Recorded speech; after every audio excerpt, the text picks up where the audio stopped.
चौथे चरण का शुरू हो गया है। चुनाव प्रचार में थोड़ा समय लगता है, अभी हम लोग टीवी डिबेट में बात कर रहे हैं। एक छोटा सा प्रश्न मैं और जोड़ूंगा, लंबे ज्यादा उत्तर करने की जरूरत नहीं, छोटी छोटी बात, छोटे प्रश्न छोटे उत्तर, ताकि और भी लोगों को मौका मिले। एक छोटी सी बात, आपने महिला सम्मान का प्रश्न उठाया कि भारतीय जनता पार्टी की सरकार में महिलाओं का सम्मान नहीं हो रहा है। एक राष्ट्रीय स्तर की प्रवक्ता अगर ये पार्टी पर आरोप लगाकर जाती हैं कि पार्टी में उनकी नहीं सुनी जा रही है, उन्हें शराब ऑफर की जा रही है, उनके सम्मान को ठेस पहुंचाई जा रही है, और महिला नेता ही उनकी बात को सुनने को तैयार नहीं है, वो कह रही है घर में शादी है, चुप रहिए चुप रहिए, आखिर कब तक कोई चुप रहेगा, वो ये प्रश्न उठा रही हैं। तो ऐसे जब प्रमाण सामने आएंगे तो जनता को आप कैसे यकीन दिलाएंगे कि कांग्रेस पार्टी सही काम कर रही है या भारतीय जनता पार्टी गलत? आशीष, एक बात और, अब वो भी बीजेपी में शामिल होने के लिए तैयार है। आज एक बड़ी खबर सामने आ रही है, राष्ट्रीय स्तर के प्रवक्ता नाराज होकर बीजेपी ज्वाइन कर रही है।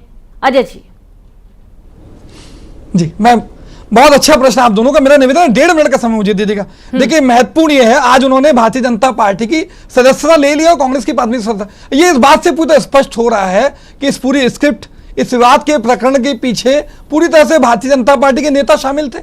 आज मैं स्पष्ट कह रहा हूं कि उनके जो राजनीतिक गुरु अरविंद सिंह जो लवली जी हैं, वो उनके राजनीतिक गुरु माने जाते रहे। 3 से 4 दिन पहले वो ऑलरेडी भारतीय जनता पार्टी में शामिल हो चुके थे। मुझे आपत्ति इस बात से है कि अगर उनको जाना था तो किसी को राजनीतिक मोहरा बना के, किसी पे चारित्रिक हनन का आरोप लगा के इस प्रकार की राजनीति करना, एक महिला होकर एक विक्टिम कार्ड खेलकर इस प्रकार के, अगर उनको भारतीय जनता पार्टी में जाना था वो स्वतंत्र है। अगर उनकी व्यक्तिगत स्वार्थ, उनकी राजनीतिक महत्वाकांक्षा कांग्रेस पार्टी की विचारधारा से हावी है, वो जा सकते हैं। लेकिन देखिए, भारतीय जनता पार्टी महिला, मैं 10 सेकंड में जोड़ी बात कर रहा हूं मैं, आप अजय जी, आप चूंकि उचित जी हमारे साथ बहुत देर से बने हुए हैं, उनसे भी सवाल करना जरूरी होता है। आएंगे लौट के आपके पास, बिल्कुल आएंगे। आपके पास बहुत सारी बातें हैं सर, क्या पूरा टाइम आपको ही दे देंगे? बहुत कम समय, रुकिए थोड़ा सा। उचित जी, अब इस चीज को समझाइएगा जरा, क्योंकि पिछली 2 बार हम देख पा रहे थे कि बम्पर वोटिंग हुई तो सत्ता पक्ष की तरफ रुझान आए, परिणाम आए, लेकिन इस बार जो वोटिंग प्रतिशत कम हो रहा है, वो जो फॉर्मूला कहा जाता है कि अगर कम है यानी कि वो सत्ता पक्ष के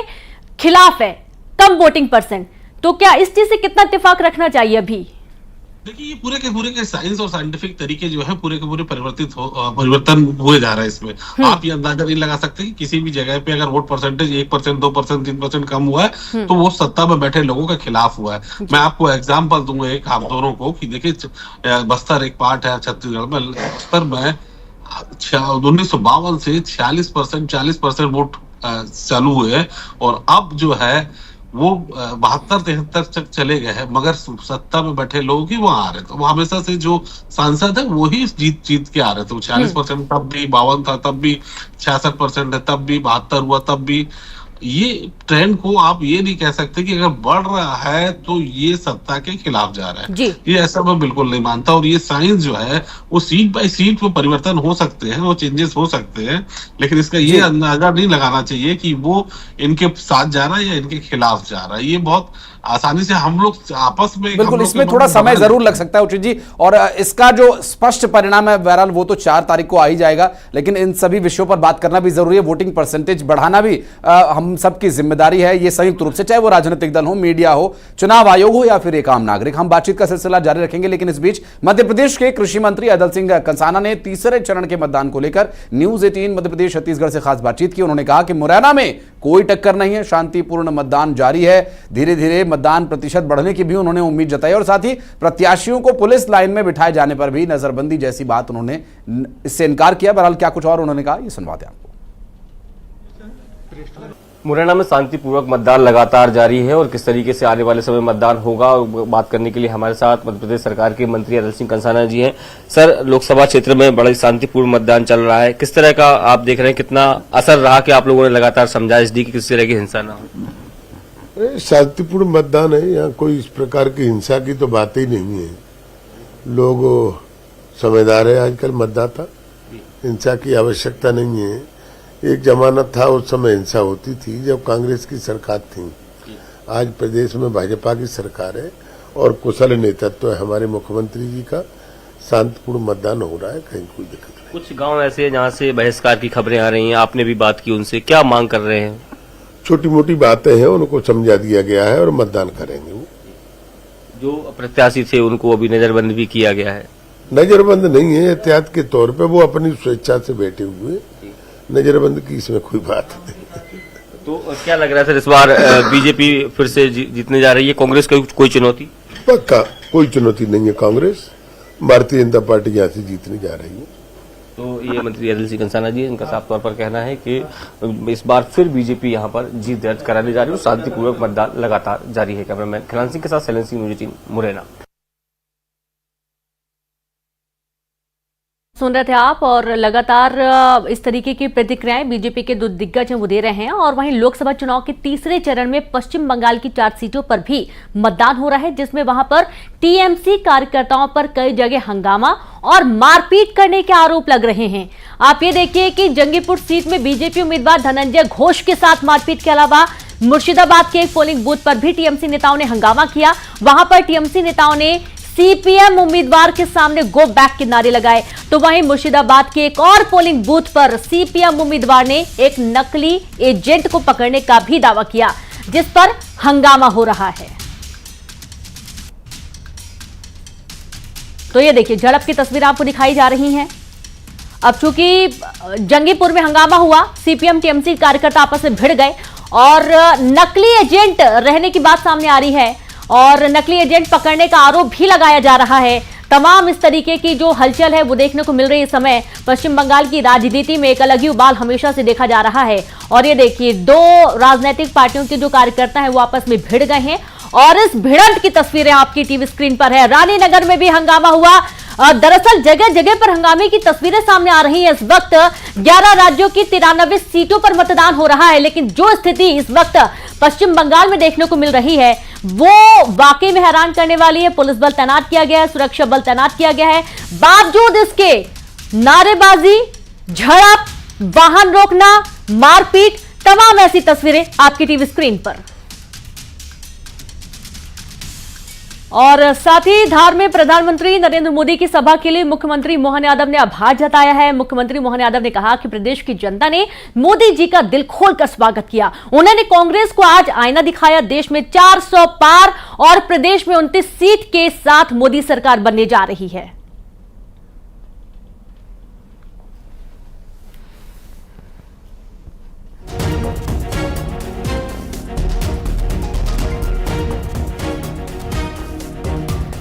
तो देखिए, आज धार में प्रधानमंत्री नरेंद्र मोदी ने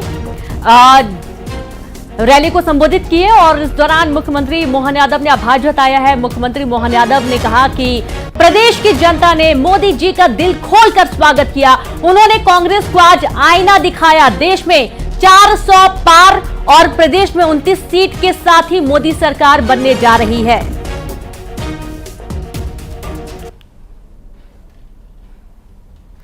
भाग्य यशस्वी प्रधानमंत्री राजा भोज की धरती मध्य प्रदेश के राज्य के अंदर आज तीसरे चरण का चुनाव का वोटिंग चल रहा है और ऐसे में माननीय मोदी जी ने अपना स्वयं का वोट डाल करके सीधे मध्य प्रदेश की तरफ आए। मैं उनका स्वागत भी करता हूं और जिस ढंग से उनकी खरगोन की और धार की सभा हुई, मैं हृदय से आभार मानता और उम्मीद करता हूं कि उनका आज का मार्गदर्शन सच्चे अर्थों में लोकतंत्र को मजबूत करने में बहुत सार्थक भूमिका अदा करेगा।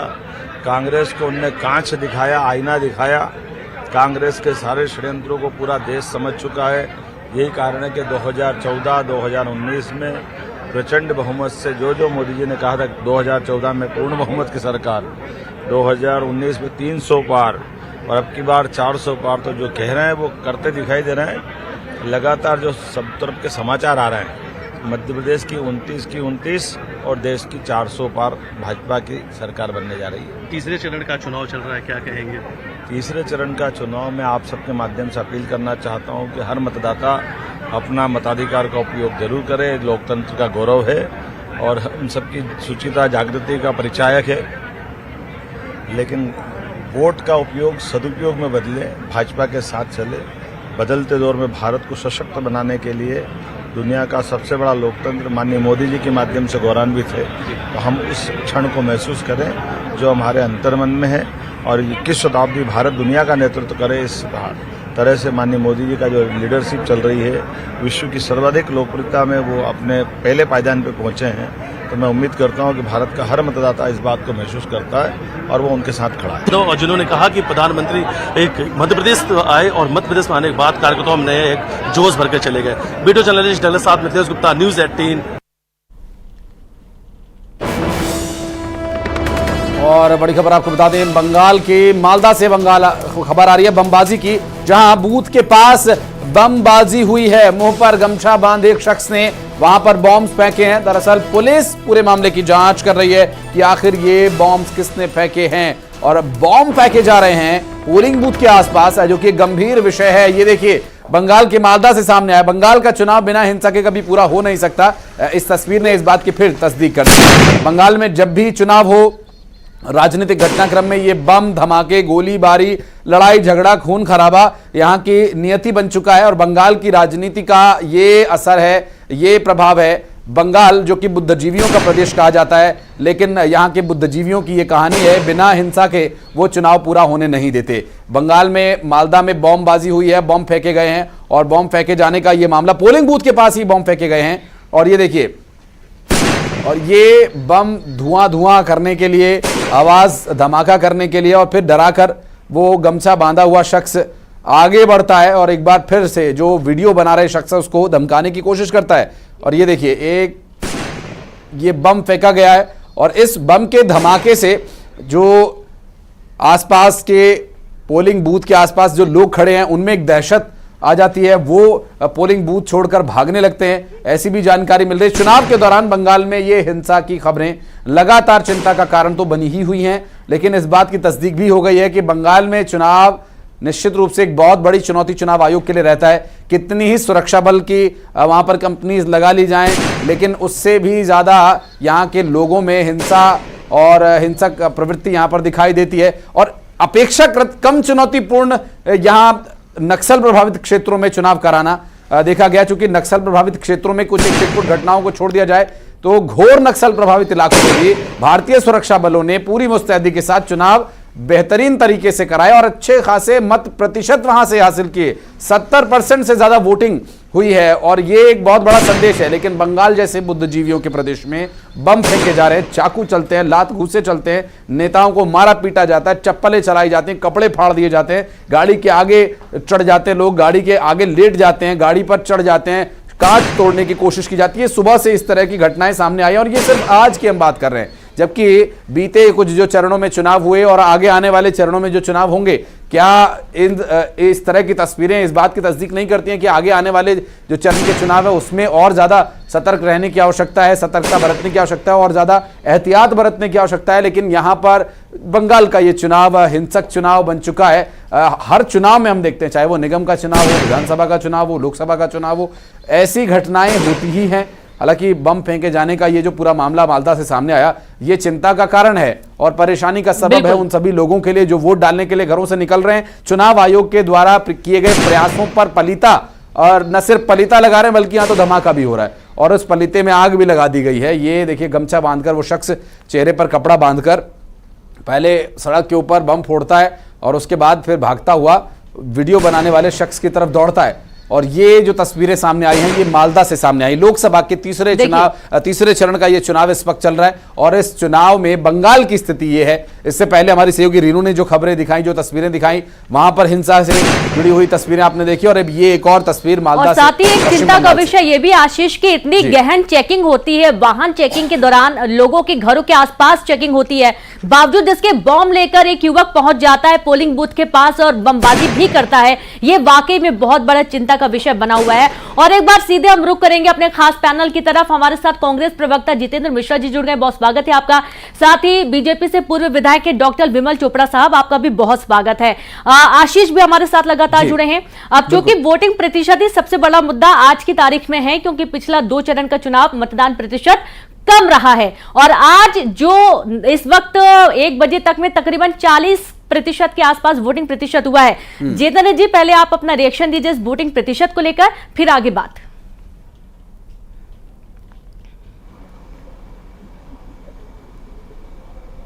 जितेंद्र मिश्रा जी, वोटिंग परसेंटेज अभी तक अपेक्षाकृत एक सामान्य सा दिखाई दे रहा है, क्या ये वोटिंग परसेंटेज संतुष्टिजनक मानते हैं आप? निश्चित तौर पर दुर्भाग्यजनक है ये घटना कि वोटिंग परसेंट तीसरे चरण में भी निश्चित तौर पर कम हो रहा है। इसको बढ़ना चाहिए था। आप हम सब लोगों ने मिलकर लगातार अपील की कि किसी तरीके से मतदान स्थल तक पहुंचे, लोकतंत्र के इस पर्व में ज्यादा से ज्यादा अपना सहयोग दें।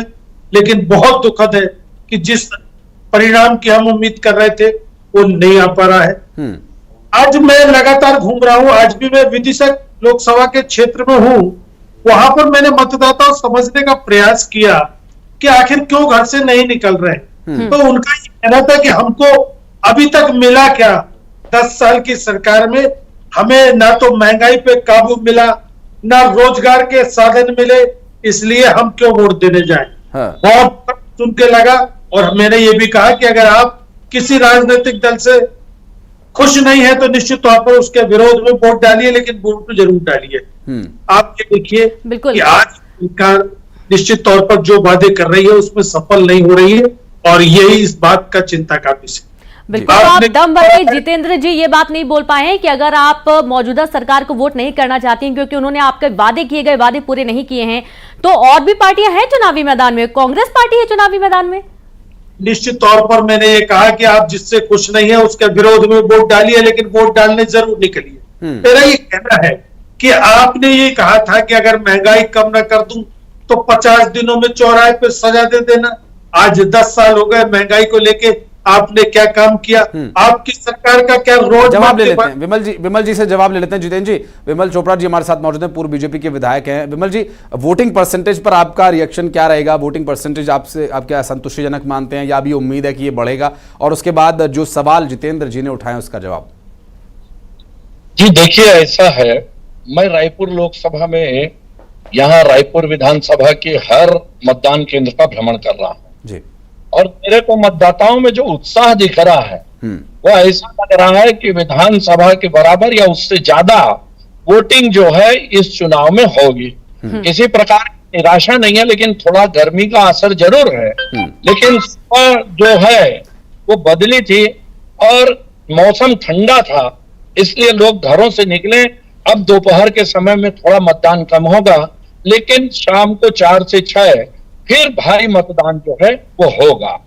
अब जहां कांग्रेस के प्रवक्ता ने कहा कि लोग सरकार से निराश हैं, सरकार ने क्या दिया, सरकार ने दिया या नहीं दिया, क्या दिया, ये कह रहे हैं कि कई बार 15 लाख, महंगाई, नोटबंदी, उस पर जनमत संग्रह 2019 के चुनाव में हो चुका और सरकार को उन सब कामों के लिए भारी बहुमत जो है, पिछले बार से ज्यादा भी बहुमत जो है 303 सीट दे करके जनता ने कहा कि आपने जो वादे किए थे पूरे किए, आपने जो काम किया अच्छा किया।